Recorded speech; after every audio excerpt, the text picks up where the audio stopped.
Le thème de ce message, la signification biblique du mot « Église ». Parmi nos contemporains, le mot « Église » est toujours associé à un grand bâtiment, ayant la capacité d'y entrer plusieurs personnes. Malheureusement, cette fausse conception biblique est entrée à l'esprit de beaucoup de chrétiens et chrétiennes. De fait, par la tradition des hommes, les croyants se sont habitués à dire « je vais à l'église le dimanche pour entendre prêcher la parole de Dieu ». Pourtant, selon les Saintes Écritures, ce n'est pas un bâtiment qui doit être appelé une église, mais ce sont les croyants et les croyantes nés de l'Esprit de vérité qui forment ensemble la maison de Dieu, le temple de Dieu ou l'église du Dieu vivant, selon Éphésiens chapitre 2 et les versets 19 à 22. L'Église du Dieu vivant n'est pas issue d'une religion, ni d'une dénomination, ni d'une assemblée locale, ni de toute autre organisation soi-disant chrétienne. Le mot « Église » n'a rien qui puisse se rattacher au visuel comme un bâtiment. L'Église est entièrement spirituelle, parce qu'elle appartient à l'Esprit de Christ qui en est le chef unique. C'est le Saint-Esprit par sa puissance qui forme un corps, en unissant tous les membres dans une même foi et une même espérance en leur Sauveur et Seigneur de leur vie.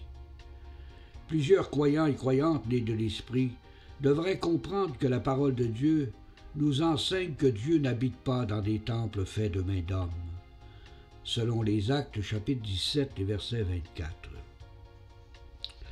Les membres des dénominations traditionnelles croient que si une assemblée ne possède pas un bâtiment qu'on appelle l'église locale, leur témoignage face au monde des païens sera en quelque sorte affecté et l'empêchera d'amener des âmes à Christ.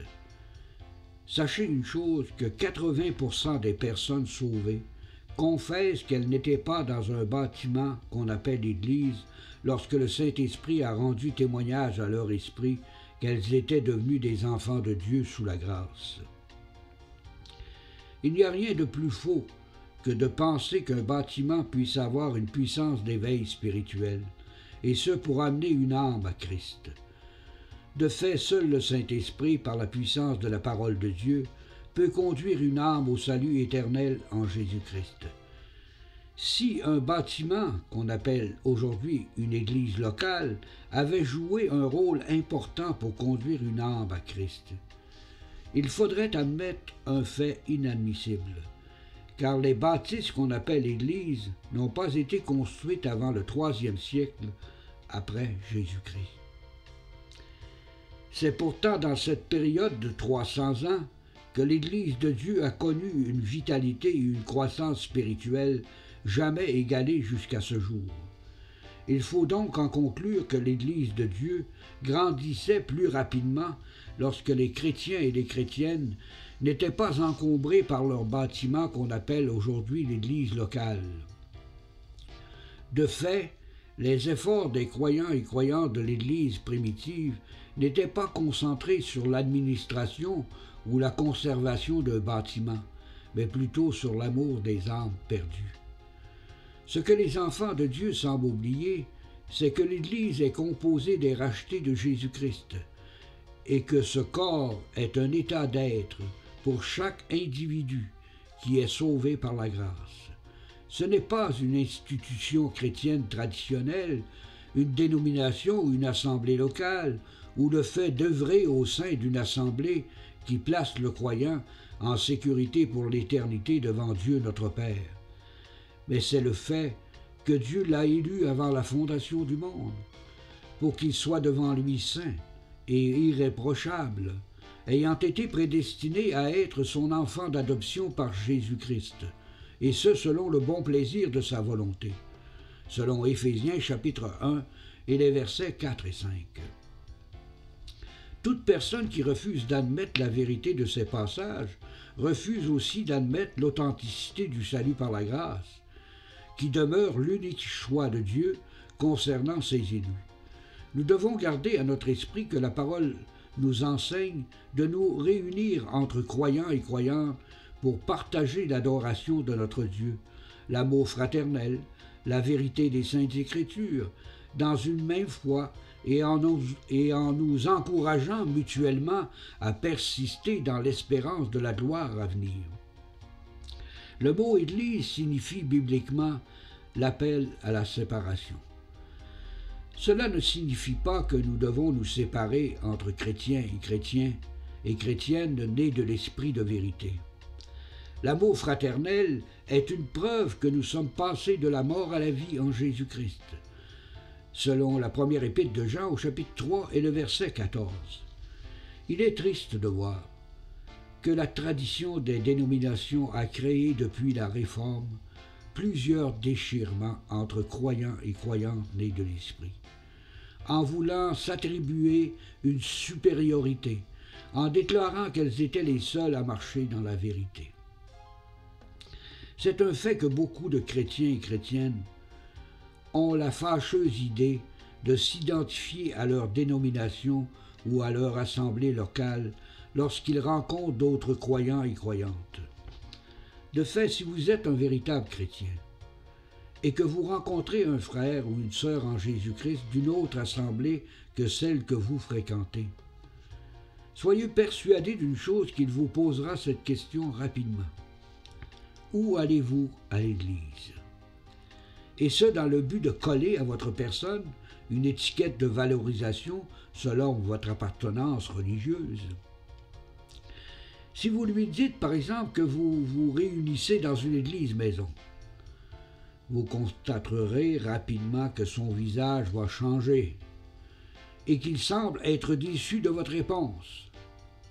De plus, il est facile d'imaginer toutes les pensées qui circulent à son esprit, car pour lui, il est anormal de se réunir dans une église maison. Voici ce qu'il pense en son esprit au sujet de son frère qui lui déclare « Nous nous fréquentons dans une église maison ». Il se dit en lui-même « c'est plutôt bizarre et anormal. Ce gars-là doit être un faux chrétien ou un chrétien déchu. C'est probablement une secte ou un groupe d'illuminés religieux. Il doit y avoir quelque chose de louche dans ce gars-là. Pourquoi ne va-t-il pas dans une église normale et régulière? Ce gars-là doit être un rebelle. Il doit être incapable de se soumettre aux autorités d'une église locale. Sinon, il irait à une assemblée normale. » C'est malheureux à dire, mais ce sont là les pensées qui circulent dans la tête de plusieurs chrétiens de certaines dénominations traditionnelles. Les chrétiens qui se réunissent dans une église maison ne sont pas moins chrétiens que ceux qui se réunissent dans leur grande bâtisse qu'ils appellent leur église locale. La diversité des dénominations a eu pour effet d'amener à l'esprit des croyants des doutes, des calomnies, de la présomption et même des jugements sur des frères et des sœurs en Jésus-Christ. Si nous regardons attentivement les Saintes Écritures, nous constatons rapidement que l'Église corps de Christ ne nous est jamais présentée comme étant un regroupement d'églises issues de dénominations indépendantes et souvent sectaires. La pensée de la parole de Dieu est plutôt celle-ci. Tout groupe de croyants et croyantes nés de l'Esprit, qu'ils soient 2 ou 3, assemblés au nom du Seigneur Jésus, forment ensemble une assemblée. Et ce, dans le lieu où ils se rencontrent, et l'Esprit est au milieu d'eux. Il faut tous, en tant que croyants, être conscients que plusieurs églises traditionnelles ayant pignon sur rue sont généralement des institutions traditionnelles qui placent à la tête de leur assemblée des dirigeants qui ont à leur esprit des idées et des principes constitutionnels issus de leurs fondateurs. C'est d'ailleurs un élément obligatoire pour être pasteur d'une dénomination. Celui-ci doit être formé par leurs propres écoles bibliques. Ce genre de système humain est contraire à la vérité révélée dans le livre aux Éphésiens. Au chapitre 4, les versets 11 à 14, qui nous dit que Jésus-Christ est le seul qui donne à son Église des évangélistes, des pasteurs, des docteurs, dans le but du perfectionnement des saints et en vue de l'œuvre du ministère, afin de nous unir dans une même foi, en nous évitant ainsi d'être des enfants de Dieu flottants et emportés à tout vent de doctrine, par la tromperie des hommes et par leur ruse dans les moyens de séduction. Rien dans ces passages bibliques ne laisse sous-entendre qu'une dénomination traditionnelle particulière aurait eu un pouvoir décisionnel sur le choix des évangélistes, des pasteurs et des docteurs de l'Église. C'est une autre preuve que la tradition institutionnelle ne marche pas toujours dans la vérité. D'ailleurs, plusieurs chrétiens sont conscients que les dirigeants de ces institutions aiment souvent à contrôler leurs fidèles par le principe constitutionnel humain et qu'ils n'hésitent pas à mettre dehors ceux et celles qui s'opposent aux idées et aux principes de leur dénomination. Après plus de 36 ans dans le Seigneur, j'ai été témoin, comme bien d'autres frères et sœurs en Jésus-Christ, de nombreux rejets et de nombreuses divisions au sein de ces dénominations traditionnelles. Je suis conscient à l'Esprit de mon Dieu que beaucoup de frères et de sœurs en Jésus-Christ souffrent en silence, de peur d'être rejetés, en ne sachant où aller si cela se produirait dans leur vie. Le plus malheureux dans cette histoire, c'est que bien des enfants de Dieu qui se sentent rejetés et ignorés par des frères et des sœurs au sein de leur assemblée locale, ceux-ci ne trouvent qu'une seule alternative. Ceux-ci décident de se joindre à une autre assemblée du même type. En agissant ainsi, ils ne font que changer le mal de place. Et voilà que la tradition a encore une fois de plus étendu ses tentacules douteuses à l'esprit d'un élu de Dieu. Pire encore, plusieurs chrétiens et chrétiennes, découragés par ces systèmes humains et autoritaires, retournent dans le monde où le diable les attend de pied ferme. Il est évident que les véritables chrétiens nés de l'Esprit vivent présentement une période de questionnement, car il est de plus en plus difficile de discerner les vrais des faux chrétiens. Tout ça en raison des nombreuses dénominations et assemblées soi-disant chrétiennes qui se réclament de Jésus-Christ. Plusieurs personnes de nos jours recherchent la simplicité et l'authenticité spirituelle, mais la question qui arrive à leur esprit est celle-ci. Qui dit vrai et où la trouver? Parmi toutes ces dénominations et ces assemblées qui se réclament toutes de Jésus-Christ, de fait, pour le commun des mortels, tous ces bâtiments qui sont appelés des églises amènent à leur esprit le mot « religion ». C'est pour cette raison que les païens refusent d'assister à une réunion dans un grand bâtiment qu'on appelle église, parce qu'ils craignent de se sentir coincés par des fanatiques religieux dont l'objectif est de gonfler le nombre de leurs adeptes. C'est pour cette raison que les chrétiens des 3 premiers siècles de l'Église ont choisi le simple cadre de l'Église dans la maison des saints, et non les saints qui se rendent dans un bâtiment appelé Église.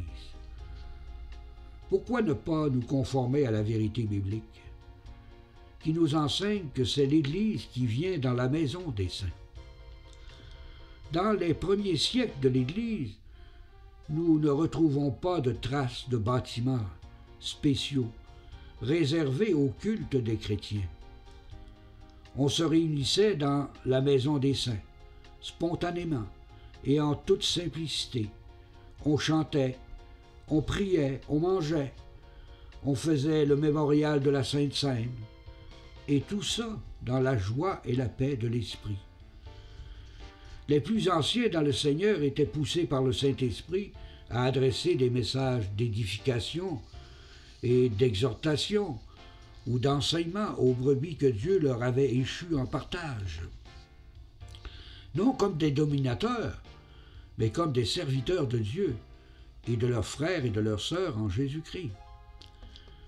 Les églises maisons des premiers siècles sont un modèle à reproduire de nos jours, car elles représentent parfaitement l'unité dans le corps de Christ. Car tout se passait dans l'amour de l'Esprit, dans l'amour fraternel, dans l'égalité, dans la liberté des dons spirituels. De plus, l'Église dans la maison des saints est un lieu où la sincérité du cœur est visible, où la sainteté et la piété s'appliquent humblement, sans artificiel traditionnel, où les dons spirituels peuvent s'épanouir sans restriction devant Dieu notre Père. Malheureusement, de nos jours, la pratique biblique des églises maisons est considérée par les fervents défenseurs des dénominations comme étant hors de l'ordinaire et même douteuse. Alors que la Sainte Bible, l'Église dans la maison des saints, est mentionnée, elle devient un modèle à suivre pour tous les chrétiens en Jésus-Christ. Souvenez-vous qu'il est écrit dans les Actes des Apôtres, au chapitre 2 et les versets 46. Il est écrit « Ils rompaient le pain dans les maisons ». Il est écrit également dans les Actes au chapitre 20, verset 20, « Vous savez que je n'ai rien caché de ce qui était utile et que je n'ai pas craint de prêcher et de vous enseigner publiquement dans les maisons. » Il est aussi écrit en Romains chapitre 16 et les versets 3 à 5, « Saluez Prisca et Aquila, mes compagnons d'œuvre en Jésus-Christ. Saluez aussi l'Église qui est dans sa maison. » Il est aussi écrit en Philémon, chapitre 1 et le verset 2, « À la sœur Arphia et Archippe, notre compagnon de combat, et à l'Église qui est dans sa maison. » Les passages que je vous ai mentionnés démontrent clairement que les saints des premiers siècles se rencontraient selon la coutume dans les maisons des saints, qui pratiquaient avec joie, humilité, l'hospitalité envers les frères et les sœurs en Jésus-Christ. La pratique de l'Église dans la maison des saints nous permet d'éviter les divisions qui sont nombreuses entre les dénominations et les assemblées locales. De fait, cela favorise sans aucun doute un sens d'égalité. Cette pratique permettrait également aux saints d'éviter la formation de clans distincts, comme nous retrouvons dans la plupart des dénominations et des assemblées locales. La sociologie de l'Église dans la maison des saints favorise largement la liberté d'expression et l'égalité dans le ministère mutuel, ainsi que la responsabilité de chacun. De plus, l'obéissance n'est pas issue de principes constitutionnels traditionnels, mais uniquement basée sur les enseignements de la vérité de la parole de Dieu. Cette réflexion biblique sur le véritable sens du mot « Église » devrait faire réfléchir les chrétiens et les chrétiennes qui s'identifient à une dénomination ou à une assemblée locale et qui ont la mauvaise habitude d'appeler leur bâtiment « Église ». Vous devez reconnaître au fond de votre cœur que la tradition religieuse représente un danger, même parmi les véritables chrétiens nés de l'Esprit. Sachez que ce n'est pas le fait d'être membre d'une dénomination ou d'une assemblée locale qui fait de vous un meilleur chrétien d'un autre. Le véritable chrétien, c'est celui qui a reçu le témoignage du Saint-Esprit à son propre esprit. C'est celui qui partage avec son Dieu une communion quotidienne, par des prières, des actions de grâce, qui est rempli d'amour fraternel et qui reconnaît la liberté des dons spirituels au sein de l'Église de Dieu, et qui est heureux de servir son Maître dans l'obéissance de la vérité, et qui se fait un devoir d'annoncer la bonne nouvelle et le nom de Jésus-Christ à son prochain, et de vivre dans l'espérance de la gloire à venir pour la rédemption de son corps. Toi qui as écouté ce message, quel chrétien es-tu? Un chrétien traditionnel qui s'identifie à une dénomination ou une assemblée locale et qui appelle le bâtiment de ses réunions hebdomadaires son Église? Ou es-tu un véritable chrétien sincère, né de l'Esprit, et qui s'identifie à la véritable Église du Dieu vivant, qui sait reconnaître ses frères et ses sœurs en Jésus-Christ? C'est à toi d'y réfléchir et de marcher selon la vérité, et sache que les églises maisons existent encore de nos jours. Que le Dieu de toute grâce te bénisse en abondance. Par Jésus-Christ notre Seigneur. Amen.